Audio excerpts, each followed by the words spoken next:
is KC Sports Network, proudly presented by Emprise Bank. Welcome back to Run It Back. I am your host, Jazsmin Halliburton, and joined with me is none other than special guest, Miss Wildcat 91.9 herself, Sophie Dilley. Everyone, a round of applause for Sophie Dilley coming on the show, being clutch as she is. Sophie, thank you for coming on the show today. Hey, thanks for having me. I'm so excited to be here and talk to you for what feels like the first time in forever. I know, right? Like, girl, we used to be talking sports like once a week, every damn week, all right? But you still in school, I'm out of school in the working world, and girl, it's hard out here. It's hard. I believe it. But you ain't gotta worry about that. And none of y'all gotta worry about that, because now this is the time for us to put all that behind us and only talk about sports. Because Sophie, K-State volleyball just ain't stopping. They not stopping. Our K-State women's basketball team is just getting started and don't look like they can be slowed down. But I know we'll get to that when we get to that, because boy, I'm about to lose my damn mind when we do. But first, we gotta give our flowers to our K-State women's volleyball team, like I have been doing, and like we all been doing this entire season. Because, bro, Sophie, like, I don't even remember the last time they like kind of dropped a set. I'm not gonna lie, or even dropped a set at home, rather. I mean, like the last time they lost was against KU, but I can't remember the last time they lost at home, Sophie. Like, yeah, at all. They've been putting people's behinds at home. Now, I don't think they've dropped a set in I don't really know how long. Yeah, I read that it was 5 straight home sweeps and 3 straight sweeps overall. So they're absolutely rolling at home, but they're just dominating on the court right now. And that new Morgan Family Arena is obviously doing a little something for them. I'm telling you, because I know they've talked to me about the home atmosphere, how like they liked playing in Bramlage, but I mean, it was a basketball arena. There's a whole lot of echo in there. But now when you have Morgan Family Arena, it's all tight. I have not been there yet because I don't live in Manhattan anymore, but I plan on it in the near future. But that type of, I guess, what's the word I'm looking for? Strength, or I don't know what the word I'm looking for, but the word where they are obviously in the better for it of being at home and things like that. They have that benefit of this new stadium, of like the lights flashing, the music blaring. It's a different sort of monster when they're at the Morgue, and it's turned into a place where ranked teams go to be put in the cooler. They get to be put in the fridge, because every ranked team that has stepped in there so far, outside of Nebraska, who's literally number 1 in the country right now, all right, push that to the side. Outside of them, ain't nobody been able to walk out of there alive, essentially. Okay, no one's been able to do that, and they took care of business against Texas Tech. And Sophie, before we get a little bit more, because there's a lot of things, we know how good this team has been this season, but nothing is set in stone about them going to the NCAA tournament, right? Before we get into that, I'll read off a couple stats. Of course, there was a straight sweep against Texas Tech. Game 1, swept. Game 2, swept. Literally held Texas Tech to .093 hitting percentage in the first game, and then 153 hitting percentage in the second game. Honestly, they literally just packed them up. Okay, they packed them up. Swoosh, swoosh, bada, yada, yada, bada, bing, bada, boom. There was senior day, so shout out to all our seniors. And also Leah Carter, who is probably not going to come back next year, which really breaks my heart. But still, she's going out with a bang. She had 17 kills first game, then 11 kills in the second one.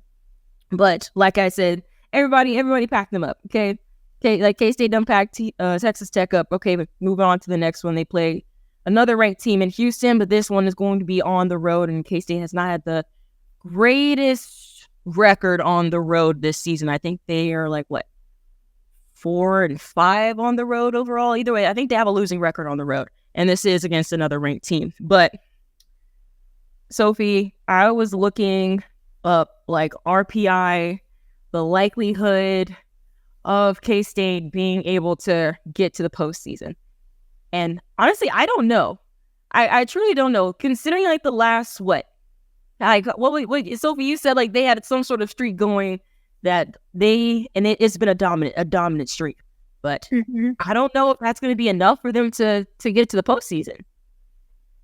Yeah, there's been a couple of really tough losses that I think are almost overshadowing our really powerful wins. You know, we have all of these top 25 wins, but we dropped the game against Oklahoma. We dropped the game against Cincinnati and then against Lipscomb in the non-con.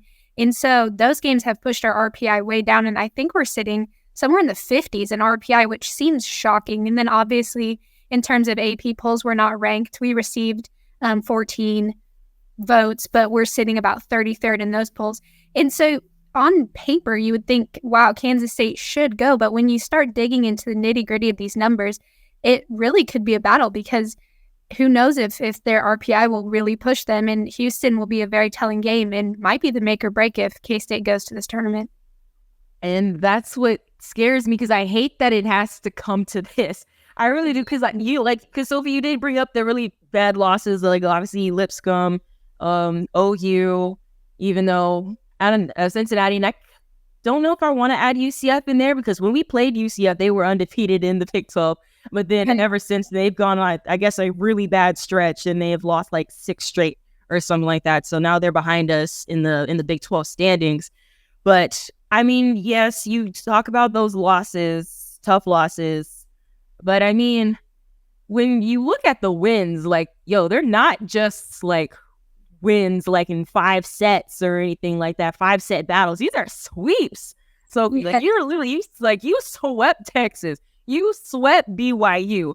I mean, you went 5 against KU in game 1. Of course, they got swept in game 2, but at least can we look at some sort of fight and dominance that they had against these ranked teams? Something.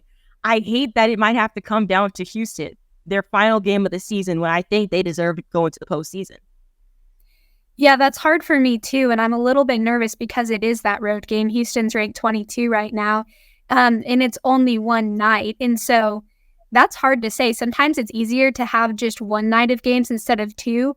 But I guess we'll see. And what really sticks out to me that I think should push them over the edge is the fact that they swept BYU on back-to-back nights, because that's so hard to do. Everyone thought BYU would come back and be so strong after getting swept and embarrassed in Manhattan, and then they came back on Saturday and did the exact same thing. And so to me, that's very telling of the strength and resilience of this team, but I just don't know if it will be looked at in that light in terms of if they make it to the tournament or not, and that's unfortunate. I mean, I'll be honest with you. I don't fully know what goes on to what team gets selected and what gets and who gets left off. When it comes to like the bubble, and I don't know where that gap ends. So you can be like, really, really good or like really good and like right there. But like the back end of it, the bubble teams, I don't know what more you want to ask of this K-State team. I mean, like even if they do beat Houston this weekend, it's still not going to be guaranteed. And that kind of surprises me. I'm like, I don't know what else has to go into it. Is it because like this is a first year head coach? I mean, will they take that into account? Will that do anything? I know we probably won't host any of the tournament games, even though that would be crazy because obviously that home environment has been really helping. But I don't know, and it makes me nervous. And I know I was looking more into like the RPI and the list, and Sophie, you're right. We're ranked at like 57 from the site that I looked at. We're 57th in the RPI, and there are 7 teams ahead of us in the Big 12, and we beat all but one of them, and the other one is Houston, who we will play on Saturday. Come on. Exactly. It's right in front of you. Like, okay, like we beat literally a majority of the teams that's in front of us in the RPI, but yet we still don't know where we're gonna fall. I don't like that. Yeah, it's hard because the Big 12 is so powerful in volleyball, especially. We have the NCAA reigning champs. We swept them. So yeah, our resume is so good. What else can we really even do to convince somebody to let us into that tournament? I think K-State has done just about everything that they can do, aside from just a couple of losses, but every team goes through that. I mean, hopefully this will be recently, it's chosen by recency bias. I know me, I'm like not a fan of recency bias, but right now I'd be a really huge fan of recency bias. So I'm just saying the last like month and a half, K-State been running this mess. They've been running it.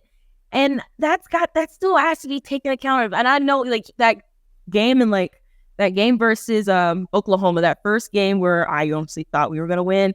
I think what was that? 9 games ago already. That's where we kind of switched from going from it was a 6-1 to a 5-2, I think is where we switched it up at. Well, I want to say after that first game against Oklahoma, and then from that point on, obviously it's been working out. But I don't know. I really don't know, Sophie, and this makes me nervous. But all we can do is just sit down at 2 p.m. on Saturday and pray that the results go our way, and then do the exact same thing the next day when it's Selection Sunday. Yeah, absolutely. And I love the idea of us playing in that tournament because we have the roster to win some games. And I want to go on a national stage and prove a little something about K-State women's sports and K-State volleyball in general. And then it would just look so good for Jason Mansfield as well. So I'm crossing my fingers that we get chosen because, like I say, once we go, I think we could do some damage down there. I absolutely agree because, like, you gotta respect us. You can't tell me you're not looking at the last 10 games of the season and you're really looking at what I considered before that 10 games like stretch started to be like the meat of the season. Like all the ranked teams that we had, obviously like, Iowa State, we had Baylor, that was a little earlier in the season, but then at that point you did have BYU twice. You did have Texas, you did have KU twice. And then of course you now have Houston if things go our way, fingers crossed. Like, come on, this is a team that you don't really want to mess with like that. And these are wins that were incredibly dominant. Like Texas and BYU didn't win a damn set. Like exactly. They didn't win a damn set. There's no any team that have been, or at least I don't know. I haven't looked deep through Texas roster. I think I don't think they were swept at all this season. And I don't know about BYU, but these are obviously two teams that don't lose a lot. All right. And to lose like they did, that's rare. That's rare to me. And that's something that has to be taken into account when it comes to Selection Sunday. I spoke my piece. Sophie, you spoke yours. And we really, really, really hope whoever is on that selection committee just do right by us. That's all we ask. That's all we ask. Be fair and do right by us because we got the material. We got the players. All right. We have the coach to make something shake. That's all I'm saying. But before we go into break, we got to hit a little bit of something. Home Field Black Friday sales has already started and it ends on the 26th. So you know what that means? That means 20% off on the entire site with the code Black Friday. You're not going to want to miss this huge Black Friday deal. We'll be right back on Run It Back. Thanks for listening to KC Sports Network. Make sure you download our new app. Find it on the App Store or Google Play. Just search KC Sports Network. Welcome back to Run It Back. I am your host, Jazsmin Halliburton, and joined with me is none other than Sophie Dilley. Now, Sophie, we talked about, K-State volleyball, they run in this mug. We talked all season long. They've been like that, especially as of late. But K-State women's basketball, I've talked about it a lot. I've talked about them a lot. Like this is something serious. This is something damn serious. And I know last year, obviously making a nice good run in the WNIT in that season, started off with beating number 2 Iowa as well. But maybe some people what, that was kind of a fluke. It was a close game. Just like Caitlin Clark was held under 30 points and rarely at all last season. You're like, what, maybe it was just a fluke. Maybe it was just, they probably won't do it again. Well, baby! They done did it again. They did it again. And I'm just, I told y'all that if they beat number 2 Iowa, that I would open this window that's right across from me and scream to the heavens. Now I feel like the butthole if I did that at 6:30 at night on a Monday, but that doesn't mean I won't do it eventually. But if I do it, someone's going to call the cops and I don't want to go to jail. But anywho, just know in spirit that I would have definitely done it. But this this felt better than last season's beating number 2 last season, Sophie. I know last year was like a 1-point game, and it came down to shot clock violation. I know Gabby like kind of went up, hands up, but they thought that she fouled her, but she fouled her, but that was after the buzzer, and everyone was looking around like, okay, did we win? Boom, we won, and that's when everybody started to go crazy, right? And that was in front of not a lot of people at Bramlage, which I really hate that not enough people was able to witness that. But this year was something different, Sophie. It was very different. Yes. Not only were they playing last year, I think Iowa was number 4. This year, Iowa was number 2. They were in the national championship game where they lost against LSU, and the Cats were playing on the road. And if y'all know, last season they were a horrible road team. They were 0-11 on the road all last season. They was cheeks on the road.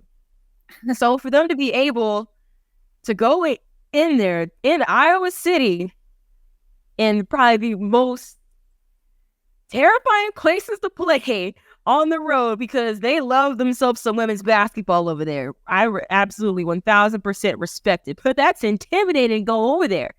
And once again, playing against Caitlin Clark and number 2 Iowa. But I'm sorry, they did not look scared, Sophie. This has to be the biggest win in my eyes in my entire time being a K-State fan, Sophie.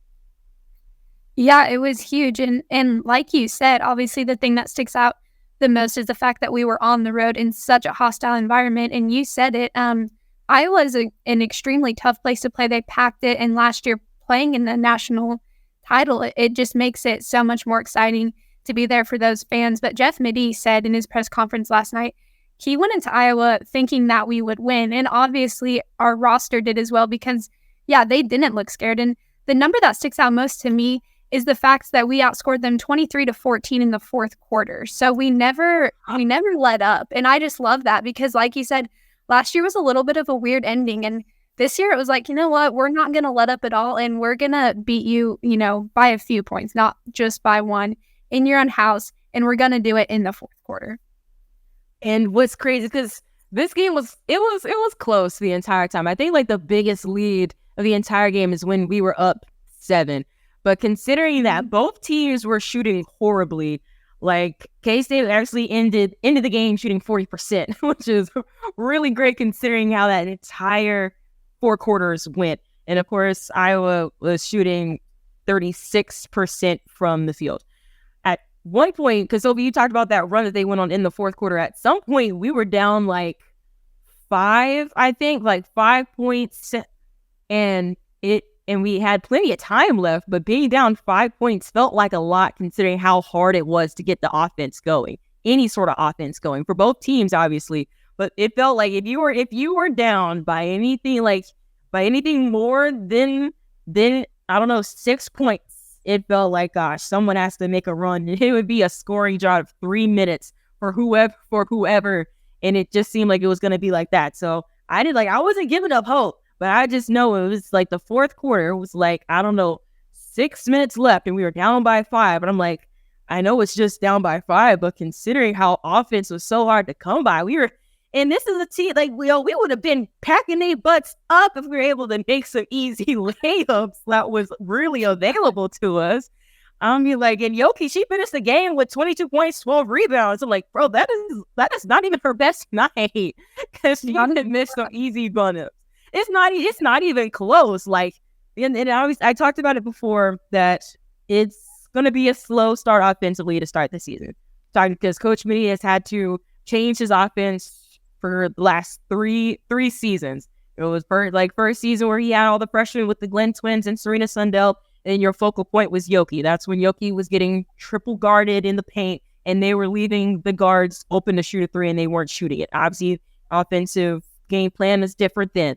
Offensive game plan is going to be different last year because now there's no Yoki. Now you got to develop everybody else around you. Of course, you're getting Gabby Gregory, being literally the best player in the Big 12 and being our best paint presence, essentially, because she's like a post-up guard as well as a sharpshooter from behind the arc.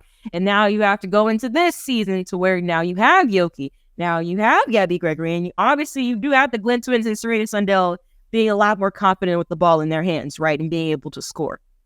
So I'm mentally all right. It's the different game plan. It's not the same game plan as it was before in the season before that. So I understand that it's going to be slow. But I know that game against Iowa, it was there.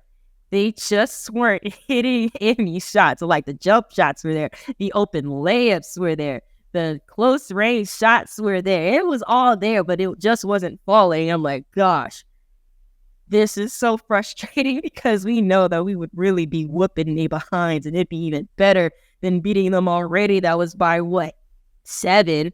But I get it because offense is going to come. But you know what's already here is that K-State, in my mind, is the best defensive team in the country. Wow. Yeah. That, in my mind, they're literally one of the best defensive team in the country. Because, this is Iowa. Obviously, I know this is not the same. They've lost a couple key players from last year. And last year, they scored 83 points. And I think K-State scored 84. That's all you need was one more point. But this was a team that they put up triple. I think they put up triple digits already once or twice this season. It was against scrub teams, I understand. And then they put up 70, I want to say, against number 5, Virginia Tech, literally like days before this game against K-State. This is this team can score. And obviously the majority of their scoring is Caitlin Clark. And actually now I think they scored 80 points against. Yeah, they scored 80 points against number 5 Virginia Tech, and I looked at it. Caitlin Clark had 44 of those 80 points. So when you are able to get Caitlin Clark with a really bad shooting night, not because it's just not her night, that's because, bro, K-State, once again, one of the best defensive teams in the country. Because I thought Jalen Glenn was going to be stuck to her like glue the entire night. That's what I thought Jalen Glenn's role was going to be, because she's our best defensive player, right? But no, it was Ida Walker that was on Caitlin Clark's hip the entire night. I'm like, oh my God. Now this is unexpected. And I don't think Caitlin Clark expected that either. Oh no, I totally agree. And you said it. Caitlin Clark was just locked up by her defense. She shot 2 for 16 from 3. She had the only 2 3-point shots for Iowa, which speaks volumes to me that, they can't shoot long range if they don't have Caitlin Clark, whereas we can dabble in our threes a little bit more. That makes us so much stronger than them. But 9 for 32 from the field is pretty poor, Jazsmin. And it's so crazy that we had, different players on her and she just couldn't figure us out. And we're so dominant on defense all the time. But I thought that we looked excellent in this game and we made them very, very nervous. And it's obvious that they weren't comfortable playing in their own turf. And this is wild to me because I could be totally wrong. I haven't talked to any Iowa coach because I know I got the chance to talk with the Iowa head coach after halftime last year when I think they were up by 4, which was, once again, obviously another close game. I didn't get a chance to talk to anyone, from Iowa now, obviously, but it just seemed like they felt like last year was a fluke and like they didn't fully pay attention to us again this year. I expected Caitlin Clark to be the dog that she is, even though I still think she's one of them ones. Don't get me wrong now, but I expect her to have that memory of losing to us and being one of the only few teams to hold her under 30. I expected to get her best shot. I truly did. I expect her to come at this team with everything she has because I think she has that killer mentality. I'm not going to use this game and be like, oh, nope, she doesn't have it. No, because I've seen it. And that's what I expected. But now I'm like, wait, did they not take us seriously once again? Did they not think that we was going to D up like this? Because they thought they might score 83 points again on us. Even though K-State was a fairly good defensive team last year, but obviously they didn't have Yoki. But now I'm like, are how they running the offense, how they doing other stuff? I'm like, sorry, I'm not taking us seriously. It seemed like only one team was ready that night, and it was the team in gray and purple. That was it. Yeah, that's so true. And I mean, Caitlin Clark is a very, very good basketball player, but she did not look it. And that was as a result of Kansas State and how they played them. And I just love this roster this year. And obviously, like you said, we had pieces 2 years ago. We had pieces last year, and it feels like our starting five is coming together. But even more so, there are bench players that are contributing so well, and some exciting ones that we've never seen. We've never seen Taryn Side. She's a freshman. We've never seen Ziona Walker. She's a freshman. Gisela Sanchez was hurt last year, and all three of them have impressed me so much. And that's what's really building to this super successful team. You can have a great starting five, but then also these bench players and what Jeff Mittie is doing and his staff is just creating such an excellent basketball team on both sides of the ball. And I'm so excited to see us get into that Big 12 play even, because we have a team of competitors, and I think we can go a really, really long way this season. And honestly, and Sophie, you mentioned it earlier, how like this team, they walked up in Iowa City with literally no fear. But there's one thing that is going to play in my mind over and over again, and you brought up Taryn Sides. Did you see that logo pull-up three? I already knew what you're going to say. My God. It was after Caitlin Clark had already scored. The Iowa crowd was getting back into it. She done dribbled, took the ball up the floor, pull up, drained it, and said, "Shut the hell up." I know she didn't say that, but to me, I'm like, she pretty much was like, "Shut the hell up." It's like, what are you doing? I'm like, bro, you pulling up from the logo on Caitlin Clark's house. One who she does that. Caitlin Clark is the one who be pulling up from deep. She's the one that be pulling up from the parking lot and draining these logo threes. And you go ahead and do it in front of her, in front of her town. Like, as a freshman, true freshman, she was up at Phillipsburg High School doing the damn thing just month prior.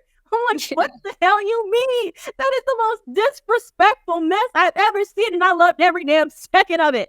I'm like, oh my God, she one of the ones. She is one of them ones. And that got me so damn hyped. That got me so excited. I'm like if she's able to do this, what else we got? I was telling you, what else we got? Yeah. Nobody's scared of nothing. Because Ziona Walker, she's putting up clamps. I know every now and again, Caitlin got her bucket. Okay, but that's just like tough offense. Like we talked about, Caitlin Clark is who she is. She's one of them ones. But I'm like, every possession, they're not switching. See, he's not switching. You can bring however many screens you want. Ziona's gonna be on you like white on rice on a paper plate in a snowstorm, and that's exactly what she was. My God. Yeah, and so Taryn Sides is really exciting because obviously she's local. She's from Kansas, but she played for a 3A school, which I think is a little bit fun. That's a pretty small school relatively, and so for her to come in, have this success, and not have any fear, and be able to shoot threes like that and get the green light from Jeff Mittie, that's even better. And Ziona Walker, I just really enjoy watching her play basketball. And you can look at all the stats you want to, but I love basketball. And so when I watch players, it's so fascinating to me. And Ziona Walker and Gisela Sanchez are so much fun to watch. Their fluency on the court, just the way that they move. And Ziona's feet are so clean on defense. She plays everything with her feet. And that's why she was able to lock Caitlin Clark up. And I just highly recommend, if you can, watch this team, because if you want to see fun basketball and true basketball players, this is the group to watch. They're just so much fun to watch, so technically skilled, and I've enjoyed it this year so far. And I'm glad you're bringing up Sanchez, because we didn't get to see her because last year she was hurt. Bro, she has a pretty jumper.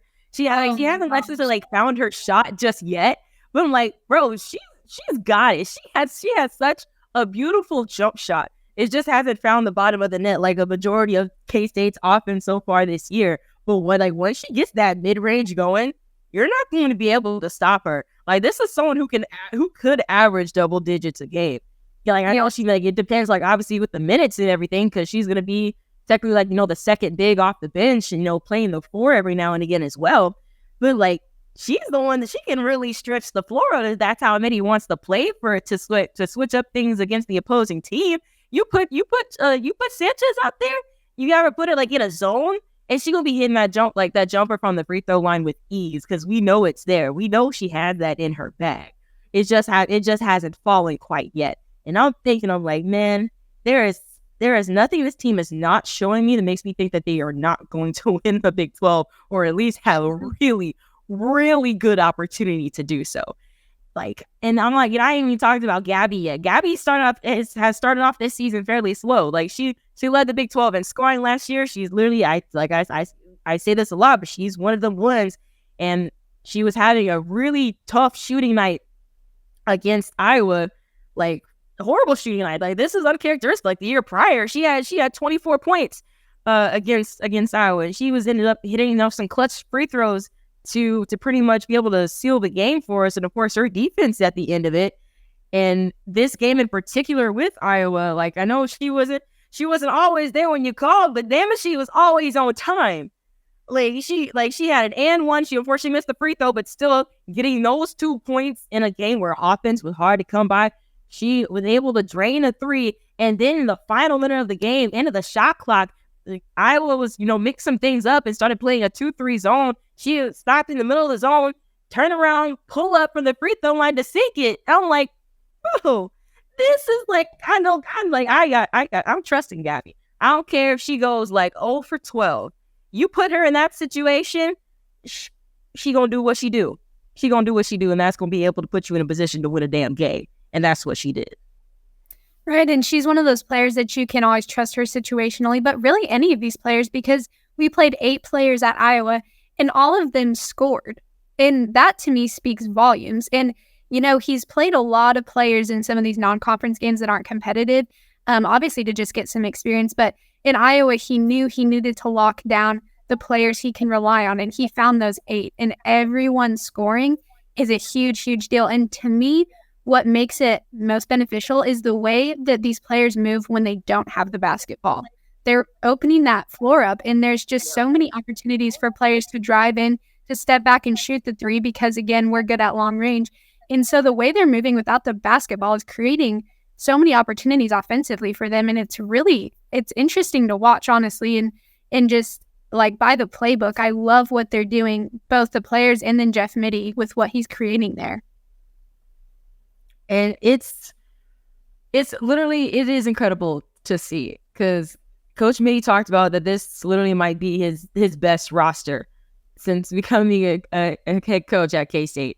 And it's hard to see, obviously, who am I to say that he's wrong? But I'm literally I'm looking at it on paper. I'm looking at it on my damn TV. I'm like, this is the one that will is gonna get them places. Like this is literally the roster that they have, obviously with Sandra Walker, with Taryn Sides, obviously, and then them just being freshmen and how they're gonna build off from that as well in the future.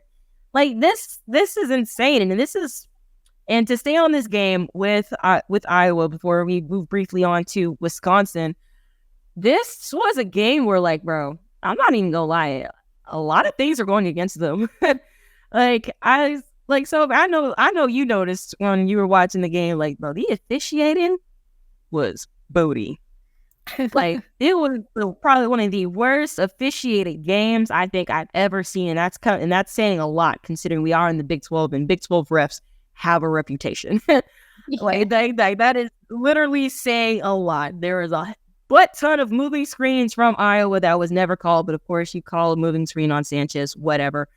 And then whatever weird. Okay, it was weird. It was, what was it? Was it the end of the half? I think it was the end of the second quarter going into half, where it was a shot clock violation against Iowa. I hopefully this is the right quarter. The end of the second quarter. It was a shot clock violation, and it looked like they were about to let it count. I was like, I will lose my damn mind if y'all count this basket for Iowa when clearly the ball was still in their hand. And they were about to let it go too, and then they checked it out, and they're like, okay, obviously that it was a shot clock violation. But there was like 7 seconds left in the quarter and K-State had the ball, and they just decided to, all right, that's the end of the quarter. I'm like, what? Like, so you remember the moment that I'm talking about? Yeah. That they just randomly did that? I'm like, for what? And this is a game that's just been horribly called the entire time. Like, but it just was like, what are you doing? This was 7 seconds. I don't know if we would have scored because offense was, tough, but damn it, we could have. It's just, I was in a close game like this that was close the entire time. Nobody pulled away. You gonna take off 7 seconds and just be like, all right, quarter's done. What the hell do you mean the quarter's done? That's just some bull jive coming from the officiating in this game. So it was terrible. My God. Yeah, it wasn't great. And I try not to, look at the officiating too much. It's easy to get frustrated with it, but I never want to be that fan that's like, oh, we lost because of the officiating. But I look at this game and I'm like, we won despite the officiating because it didn't go our way and we still pulled it out. So Iowa can't blame it on the refs, which I like because that drives me crazy when fans blame their losses on the refs. Iowa cannot do that. They can't justify that reasoning. And again, 7 seconds is a really, really long time. You can get a lot of looks in 7 seconds. So I don't know what happened there, but in a high-level game like this, and like you said, a close game, calls like that just really shouldn't be happening. There's no excuse for the officiating that happened that night. It was, my God, it was like you're getting like phantom calls. I know there was another one where I think Serena was bringing up the ball and, she was doing this. She was, carting the ball as she was dribbling up the floor and she didn't extend her arm. She didn't do none of that. But they called an offensive foul on Serena, and Coach Mee was just absolutely livid. And even you heard the announcers were like, yeah, that's a tough call. And then like immediately after that, there was another call on Jalen Glenn, which was literally nothing on Caitlin Clark. And she was like, oh my God, what do you mean? And then you had quick whistles against Yoki. I'm like, she was in foul trouble. That's why this was not really her best game. Obviously, she missed some close shots at the rim, but also she was in foul trouble really early on and to start the game. We're like, how is anyone supposed to play defense with you calling it like this and not calling it the same way on the other end? I really don't understand it, but you're right, Sophie. Iowa can't blame the refs for this one because every single turn, the ones in the zebra shirts was literally helping them out. They saw K-State do the few runs that they did. They were like, okay, we won't have to cut this mess out. Okay, I'm making all this. Like, what do you mean? What do you mean? They tried it. They really tried it. And it still wasn't nothing because you can blame the refs all you want, but you still shooting 39 or 36% from the field. And literally, I don't even know how like a percent this is, but it is 0.095 from 3. Y'all shot a lot of threes, only made 2 of them. Yeah, that's what 9% for that. Yeah, I think that's 9%. I mean, that's bad. So that's like if you take 100 shots, you make 9. In numbers, well, I'm no mathematician, but that's not a great number. Not super strong. No, that sucks. They suck. I don't know how well they are in other games and other teams from the 3-point line. I know it's probably not that damn bad. But once again, speaking to K-State being one of the best defensive teams in the country, because you're not just going to push away this win. You're really not. You're not going to just, okay, whatever. It's not the same Iowa team. Like, this is still Caitlin Clark. This is someone who literally averages over 30 points a game. And this is the one who was literally tearing up the entire tournament last year on their way to the national championship game. Where I was even like, hey, Caitlin Clark averaging like 36 points a game in this tournament. And I even tweeted out like, K-State only held her to 27 and 11 of those 27 came from the free throw line. I was like, popping my collar a bit. I'm like, hey, how can we do better than that? We did do better than that. This time 24 points. I mean, we made a really generational basketball player just look like a really good basketball player. Once again, does speak to Caitlin Clark because you get a person get a player that's scoring 24 a night. That's a really good player, obviously. When it's Caitlin Clark who just be killing people on the floor like that, that's incredible. It's just incredible. Yeah, and I'll think back to that every single time I watch her, every single time I see a highlight, something on ESPN about Caitlin Clark. I'm just going to think in my head, that's right, but do you remember what K-State did to her? And that feels good. And she's going to be a great player this season. And this is one of those wins that is going to look so good on that resume come time, for tournament time. K-State did themselves a huge favor with this win, and I don't even think we realize how much so yet until we get further in the season. I mean, it's just the start of something new. This is obviously, I know we did it again, but the results towards the end of the season last year and then the end of the season this year, I think are going to be two very different things. And how it's starting out is just going to be putting a huge smile on my face. But man, that's going to be it for us. I know we talked a lot. I know I said we get into Wisconsin, and literally they packed them up. Wisconsin was not good. They packed them up 75-57. They didn't like our team players didn't really score a whole bunch. Yoki had 20. Glenn twins both had 11 points. It was literally a team effort. Packed their behinds up quickly, and now on to I don't know who they have next. I think they have a tournament in Florida. But either way, it's just more opportunities for them to solidify themselves as being one of those teams you need to look out for. Already hit the AP poll, ranked number 16 this week, and we expect them to be in a very, very good position for the remainder of the year. God willing, everybody stays healthy. But that's all we got for Running Back. Sophie, thank you so much for coming on the show. Sophie, you have your own radio show, if I do recall, that come on Tuesdays. Let everybody know. Yeah, so I host Beyond the Score on Wildcat 91.9. It's at 6 p.m. Central Time every Tuesday, so make sure you tune into that. We have an app, and you can also find us on the web, and we talk all things K-State sports, so we'd love to have you guys over there. And thanks for having me tonight, Jazsmin. I love this. Of course, anytime, everyone, please hit up Sophie's show on Wildcat 91.9 on Tuesdays at 6 p.m. And of course, you can check back with me next week for Run It Back. This has been it on the Kansas City Sports Network. We'll see y'all when we see y'all.